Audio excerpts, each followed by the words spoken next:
Kami dari kelompok 1 Parguru Malua HKBP Cibitung akan memaparkan materi tentang sejarah buku ND nomor 690 yang berjudul Hibul Rohaku. Sebelum memulai pemaparan materi, terlebih dahulu kami akan memperkenalkan diri. Saya sendiri sebagai ketua Lilo Rian Supriyadi Pakpahan. Saya Ones Pakpahan. Saya Caroline Anggalita Sitorus. Saya Marta Agustina Panjaitan. Dan sebelum memaparkan materi, kami akan menyanyikan buku ND nomor 690 yang berjudulnya Hibul Rohaku.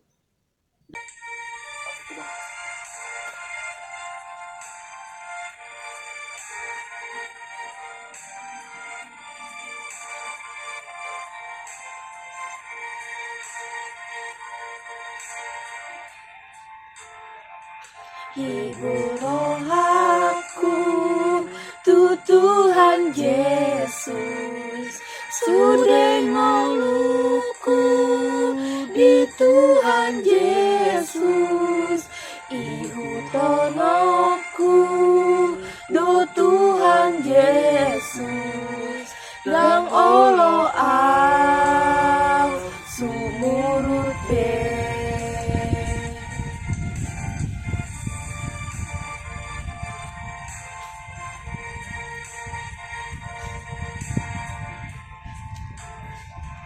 Saya tundahon haporti bion silami Kristus mahuda poton. Saya tundahon haporti bion dang olo au sumurut be. So adong pe na olo dohon alay rohaku say masihon so adong pe na olo dohon dang olo au sumurut pe.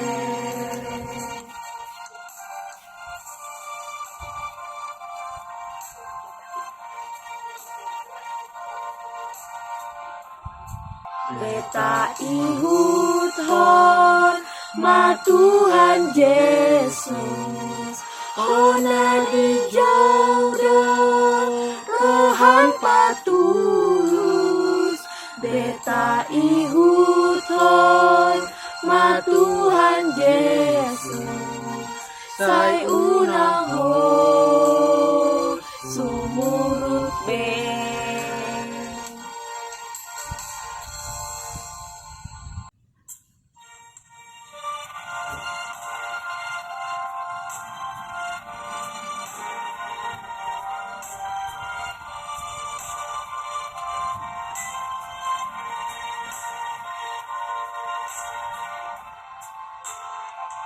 I have decided to follow Jesus. I have decided to follow Jesus. I have decided to follow Jesus. No turning back, no turning back.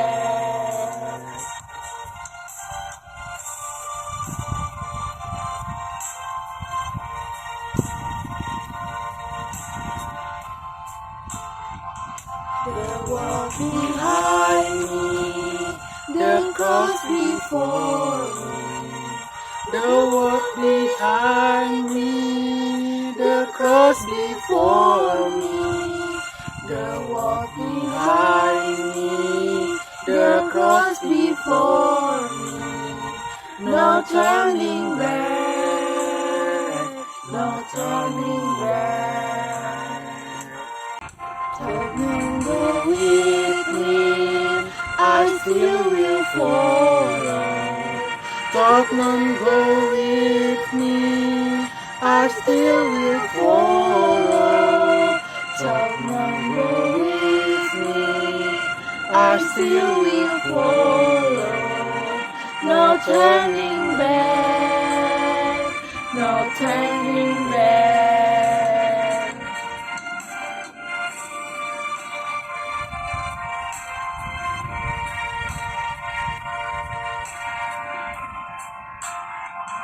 Will you decide not to follow Jesus?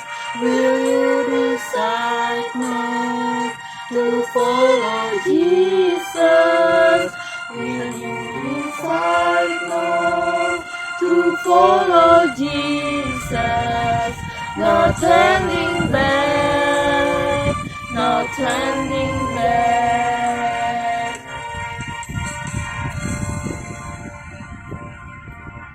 Suatu karya akan sangat bermakna jika memiliki esensi dari karya itu yang dilatar belakangi oleh kesungguhan dan keseriusan. Artinya, cerita dan motivasi di balik suatu karya menjadi salah satu faktor bahwa karya itu sangat bermakna, bukan hanya bagi sang pencipta, melainkan juga bagi orang-orang yang menikmatinya. Ini pula yang menjadi kekuatan suatu karya lagu himne yang terkenal dan sering dinyanyikan di gereja-gereja di seluruh dunia. I have decided to follow Jesus, atau judul lagu dalam bahasa Indonesianya adalah Mengikuti Yesus adalah keputusanku, atau judul lagu dalam bahasa Bataknya adalah Hibur Rohaku. Merupakan lagu yang berasal dari kata-kata terakhir yang diucapkan seorang lelaki berasal dari Assam atau sebuah desa di timur laut India. Dia bersama keluarganya memutuskan menerima Tuhan Yesus pada pertengahan abad ke-19. Kepala suku Assam memaksanya untuk meninggalkan imannya. Namun lelaki itu berkata, I have decided to follow Jesus, yang artinya mengikuti Yesus keputusanku. Walaupun kepala suku dan penduduk mengancam akan memenggal kepalanya, namun lelaki itu tidak gentar dan tetap berkata, Chok no one joins me, still I will follow, yang artinya tetap mengikuti walaupun sendiri. Demonstrasi iman lelaki ini telah membawa kepala suku dan semua penduduk desa bertobat dan mengikuti Yesus. Lagu ini merupakan salah satu pujian tertua yang masih tetap dinyanyikan sampai sekarang. Di sini saya akan menjelaskan sejarah di balik lagu Hibur Rohaku. Sekitar 150 tahun yang lalu, terjadi kebangkitan besar di Wales. Kawasan yang dikenal sebagai Assam terdiri dari ratusan suku yang dahulu adalah para pemburu kepala yang sifatnya primitif dan agresif. Pada masa ini datang sekelompok misionaris dari Misi Baptis Amerika yang berniat untuk menyebarkan pesan kasih, kedamaian, dan harapan kepada Yesus Kristus. Tentu saja kedatangan awal mereka tidak disambut dengan baik. Namun pada masa itu salah satu seorang misionaris berhasil mempertobatkan seorang pria, istrinya, dan kedua anaknya. Iman pria ini beserta keluarganya terbukti menular dan membuat banyak penduduk desa pada saat itu mulai menerima kekristenan. Hal ini membuat kepala desa menjadi murka karena pada dasarnya Assam bukanlah daerah yang mudah bagi Injil untuk diterima. Penduduk di tempat ini terdiri dari beberapa suku primitif yang memiliki kebiasaan kanibalisme, yakni praktik memakan sesama. Tetapi yang menjadi tantangan terbesar juga adalah mereka tidak begitu suka dengan kehadiran orang-orang asing. Orang-orang Assam, khususnya kaum laki-laki, memiliki tradisi yang mengerikan. Status sosial mereka dilihat berdasarkan koleksi kepala manusia yang mereka pajang di depan rumah mereka. Hal ini menandakan semakin banyak kepala manusia yang mereka dapatkan, semakin dipandang cakap dan mampu melindungi keluarga mereka sendiri, dan semakin dihormati di kalangan suku mereka. Oleh sebab itu, mereka juga dijuluki sebagai suku pemburu kepala. Dalam kebengisan dan kebrutalan seperti ini, para misionaris hadir di tengah-tengah mereka untuk membawa Injil, dan niat baik para misionaris ini akhirnya membuahkan hal yang di luar dugaan, yakni kehadiran Injil mulai diterima di tengah-tengah mereka secara perlahan-lahan, dimulai dari satu keluarga yang terdiri dari suami istri dan 2 orang anak.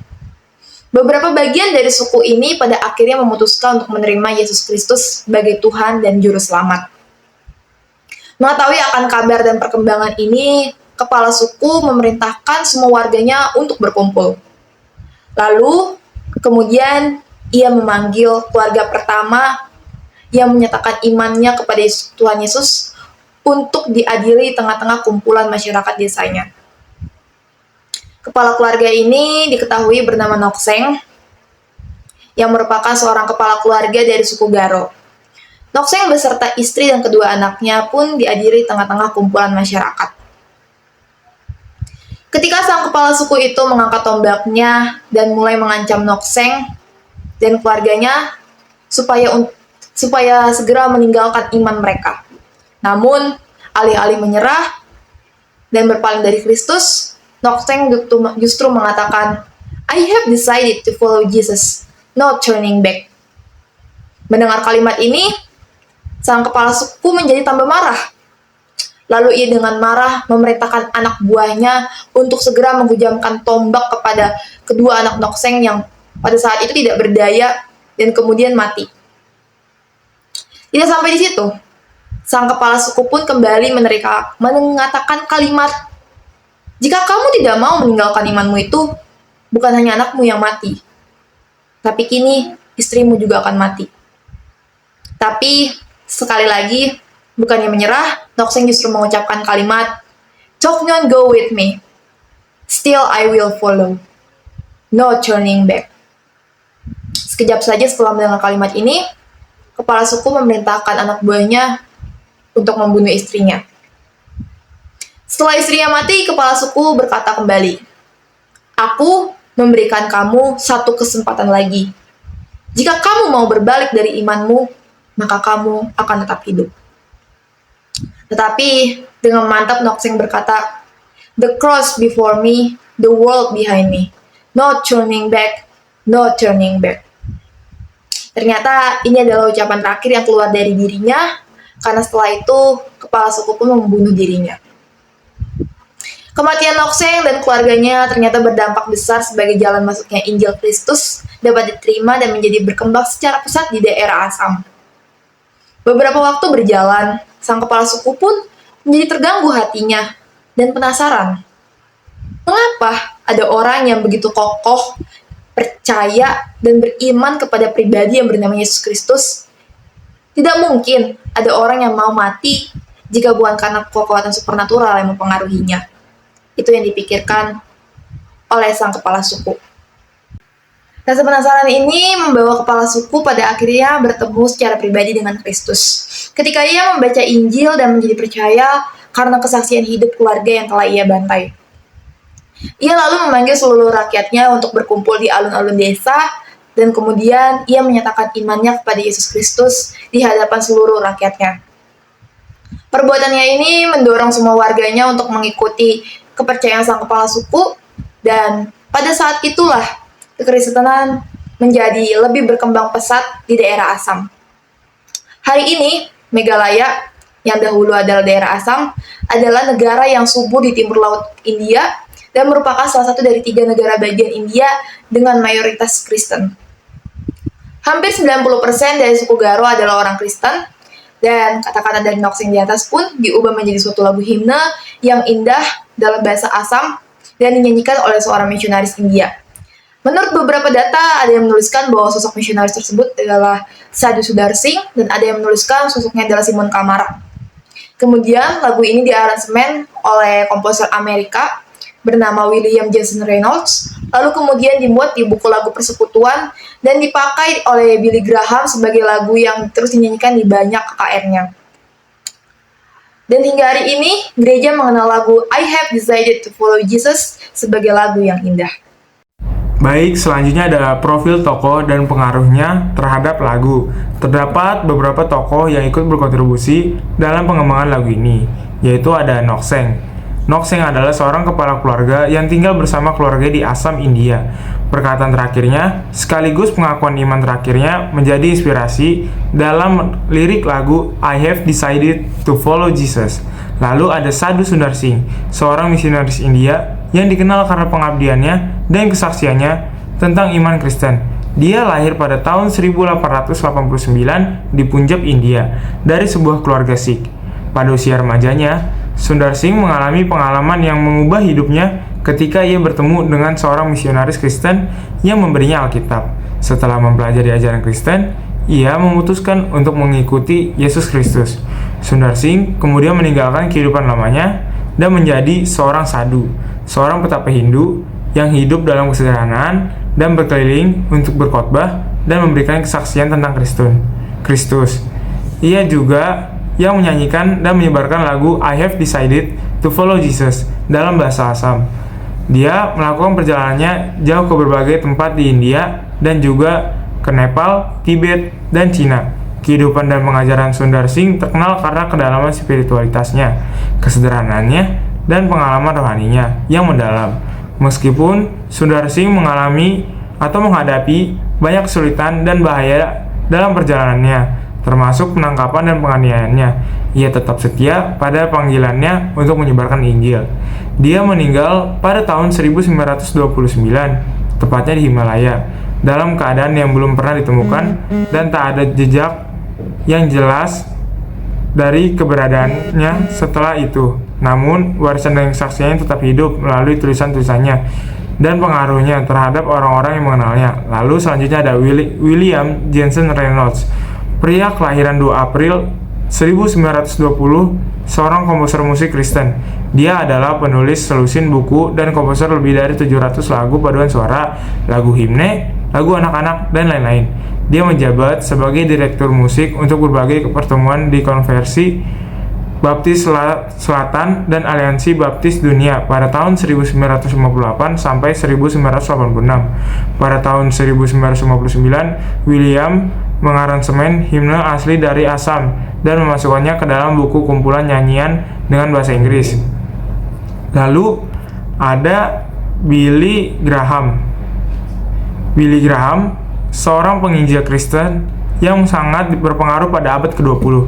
Dia lahir pada 7 November 1918 di Charlotte, North Carolina, Amerika Serikat, dan meninggal pada 21 Februari 2018. Graham dikenal dengan kampanye-kampanye penginjilannya yang besar di seluruh dunia, yang menarik jutaan orang untuk mendengarkan pesannya tentang iman Kristen. Graham mulai terkenal pada tahun 1949 ketika dia memimpin kampanye penginjilan yang sukses di Los Angeles, yang dikenal sebagai kampanye 1000 malam.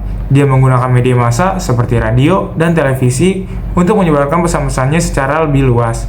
Dan dia juga menjadi penulis buku-buku populer tentang iman Kristen. Selama hidupnya, Graham dianggap sebagai salah satu tokoh Kristen paling terkenal dan dihormati di dunia. Ia sering menghadiri kebaktian kebangunan rohani atau bisa disebut juga KKR, dan ia menyanyikan I Have Decided to Follow Jesus yang telah diaransemen oleh William Jensen Reynolds dan membuat dirinya menerima banyak penghargaan dan pengakuan, termasuk Presidential Medal of Freedom dari Presiden Amerika Serikat. Graham juga dikenal karena kebijaksanaannya dalam menjaga integritas spiritual dan moralnya, serta kesetiaannya pada pesan dasar Injil. Billy Graham meninggalkan warisan yang besar dalam sejarah gereja Kristen, dan pengaruh masih terasa hingga hari ini melalui organisasi yang didirikannya seperti Billy Graham Evangelistic Association, serta melalui rekaman-rekaman pesan-pesannya yang masih tersedia untuk didengarkan dan dibaca. Lalu ada Simon Kamarak. Ia lahir pada tahun 1877 di Barogaon Village, Kamrup, Assam, India. Simon Marak seorang pria beretnik Garo. Ia merupakan seorang guru sekolah, pendeta, dan misionaris di Assam, sebuah negara bagian di timur laut jauh India. Ia menerima pendidikan dasar dari sekolah negeri Guwahati dengan bantuan keuangan dari Kamrup Baptist Association pada tahun 1907 sampai 1909. Dan melanjutkannya studi di sekolah pelatihan pemerintah pada tahun 1909 sampai 1912, melengkapi tahun-tahun awal mengajarnya dengan pekerjaan sebagai misionaris. Setelah itu, dia direkrut oleh Asosiasi Baptis Kamrup untuk menjadi guru misionaris di sekolah menengah atas di desa Kinangaon. Selama ini, ia menikah dengan seorang wanita bernama Salomi dan dikaruniai 2 anak, James K. dan Samuel K. Namun istrinya meninggal setelah melahirkan anak keduanya. Pernikahan keempat dengan seorang wanita bernama Magdali menghasilkan 7 anak. Setelah mengajar di sekolah menengah atas dan sekolah misi Jorhat, ia menjadi asisten pendeta di gereja Baptis Jorhat pada tahun 1935. Ia diyakini telah menulis Saya memutuskan untuk mengikuti Yesus sekitar waktu ini.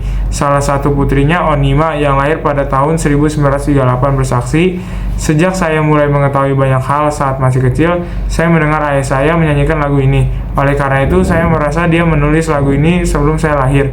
Dia yakin dia mengembangkan lagu tersebut untuk mengisi kekosongan dalam reporter jemaat yang terbatas pada saat itu. Simon menulis lagu ini sehingga dapat dinyanyikan ketika dia masih kecil berkhotbah, karena hampir tidak ada lagu yang dinyanyikan selama khotbahnya. Jadi oleh karena itu dia pastilah menggunakan lagu itu untuk dinyanyikan ketika dia pergi dari satu tempat ke tempat lainnya untuk memberitakan Injil. Marak menulis lagu tersebut dalam bahasa Assam, awalnya dalam 2 bait, kemudian diperluas menjadi 4 bait. Itu dicetak dalam himne Assam pada tahun 1960, 1972, 1978, dan lain-lain yang dianggap sebagai miliknya pengkhotbah. Pelayanannya membawa ke Jorhat pada tahun 1935, di mana dia melayani Gereja Baptis Jorhat sebagai asisten pendeta pada tahun 1935 sampai 1953, tetapi di Jorhat sampai dia meninggal pada tahun 1975. Simon Kamarak. Ada juga Simon Kamarak menurut pendapat kelompok. Terdapat perbedaan pernyataan tentang tokoh yang terlebih dahulu membuat lagu Mengikut Yesus Keputusanku dalam bahasa Assam. Perbedaan ini terdapat antara tokoh Sadhu Sundar Singh dan Simon Kamarak. Banyak sumber yang mengatakan bahwa tokoh tersebut adalah Sadhu Sundar Singh, tetapi dijelaskan secara spesifik tentang proses dibaliknya serta memberikan bentuk himne asli yang dibuat langsung oleh Sadhu Sundar Singh. Sadhu Sundar Singh juga kerap dikaitkan dengan kesalahpahaman umumnya bahwa himne lagu ini tercipta dari kemartiran. Lirik yang kami lampirkan di makalah ini merupakan lirik ciptaan Simon Kamarak. Pada awalnya, ia hanya menulis 2 bait, kemudian diperluas menjadi 4 bait. Itu dicetak dalam himne Assam pada tahun 1960 dan lain-lain, yang kemudian dianggap sebagai miliknya. Dan lirik milik Simon yang kemudian diaransemen oleh William Jensen Reynolds dan terkenal dengan judul I Have Decided to Follow Jesus, atau dalam bahasa Indonesia Mengikut Yesus Keputusanku, dan dalam bahasa Batak Hibul Rohaku. Di sini saya akan melanjutkan tekanan teologis. Lagu spiritual Hibul Rohaku atau dalam bahasa Indonesianya Mengikuti Yesus Keputusanku yang ditulis oleh pengkhotbah Simon Kamarak tahun 1877 sampai 1975. Berakar pada agama Kristen Assam, mengingatkan kesalahpahaman umum bahwa himne tersebut lahir dari kemartiran. Gambaran singkat tentang pekerjaan misionaris di wilayah tersebut diperlukan di sini, termasuk penjelasan tentang buku nyanyian Assam dan Garo. Pada dasarnya, musik telah lama menjadi medium yang kuat untuk menyampaikan pesan agama dan spiritualitas. Lagu-lagu rohani seringkali mencerminkan pengalaman, iman, dan pertimbangan teologis dari para penulisnya. Salah satu contoh yang menarik adalah lagu Hibul Rohaku. Hibul Rohaku atau dalam bahasa Indonesianya artinya Mengikuti Yesus Keputusanku, menggambarkan komitmen seseorang untuk mengikuti Yesus Kristus dalam hidupnya. Perkataan terakhir yang diucap oleh Nokseng bukan hanya perkataan biasa, melainkan pengakuan iman terakhir dalam hidupnya. Lirik-lirik yang merupakan ucapan terakhir dari Nokseng menekankan penyerahan diri yang total kepada Tuhan dan kesediaan untuk mengikuti kehendak-Nya. Ini mencerminkan ajaran dasar kekristenan tentang kebutuhan akan pengorbanan pribadi dan kesetiaan kepada Kristus. Namun dalam lirik-lirik ini juga terdapat tekanan teologis yang lebih dalam, salah satunya adalah tentang konsep mengikuti Yesus. Ini tidak hanya sekedar tindakan fisik, tetapi juga merupakan panggilan untuk meniru ajaran dan teladan Kristus dan setia di dalam Dia di setiap tindakan kehidupan kita. Lagu ini mengingatkan setiap orang percaya bahwa mengikuti Tuhan bukanlah hal yang mudah. Satu benih yang mati menghidupkan jutaan benih lainnya. Akan ada banyak tantangan, bahkan melibatkan nyawa sekalipun. Tetapi keteguhan iman dan pengharapan selalu menolong setiap orang percaya untuk tetap percaya. Tantangan dalam setiap zaman bisa saja berbeda-beda, tetapi prinsipnya adalah tetaplah kuat berpegang pada iman kita kepada Yesus. Kiranya kita dimampukan untuk tetap memegang teguh iman kita kepada Tuhan hingga Ia mendapati kita setia sampai akhir hidup kita. Mengikuti Tuhan Yesus berarti menyangkal diri, mengikut salib setiap hari, dan mengikuti Dia. Lukas 9 ayat 23. Selanjutnya kesimpulan. Lirik lagu Hibul Rohaku diambil dari kata-kata yang diucapkan seorang lelaki yang berasal dari Assam, suatu desa di timur laut India. Setelah menerima Kristus, kepala suku Assam memaksanya untuk meninggalkan imannya. Namun, ia berkata, "Mengikuti Yesus keputusanku." Sekalipun diancam bahwa kepalanya akan dipenggal, ia tak gentar. Ketika melihat istrinya dibunuh, keputusannya pun tidak berubah. Tetap kuikuti walau sendiri. Perkataan terakhirnya sebelum nyawanya direnggut. Kata-kata Nokseng di atas diubah menjadi suatu lagu himne yang indah oleh seorang pengkhotbah Simon Kamarak. Lagu ini kemudian diaransemen oleh komposer Amerika William Jensen Reynolds pada tahun 1959. Billy Graham sebagai salah satu tokoh kebangunan rohani di dunia menjadikan lagu ini sebagai lagu wajib yang terus dinyanyikan di banyak kebaktian kebangunan rohani atau KKR. di seluruh dunia. Sampai saat ini, gereja dan semua orang Kristen mengenal lagu I Have Decided for Jesus sebagai lagu yang indah dan paling menyentuh rasa. Kesaksian Knox yang dijadikan latar belakang lagu ini mengingatkan setiap orang percaya bahwa mengikut Tuhan bukan hal yang mudah. Ada harga yang harus dibayar dari keputusan iman, ikut dan percaya pada Yesus. Harga itu adalah nyawa yang hilang karena dibunuh mati. Kesimpulan kami menegaskan bahwa pesan dalam lagu ini memiliki daya tarik yang tak terbantahkan dalam memperkuat iman dan meningkatkan kesadaran akan peran kita sebagai pengikut Yesus Kristus. Sekian pemaparan materi tentang sejarah lagu Buku Ende nomor 690 yang berjudul Hibur Rohaku. Kurang lebihnya mohon maaf. Semoga materi ini dapat bermanfaat untuk kita semua. Terima kasih. Horas! Yeay.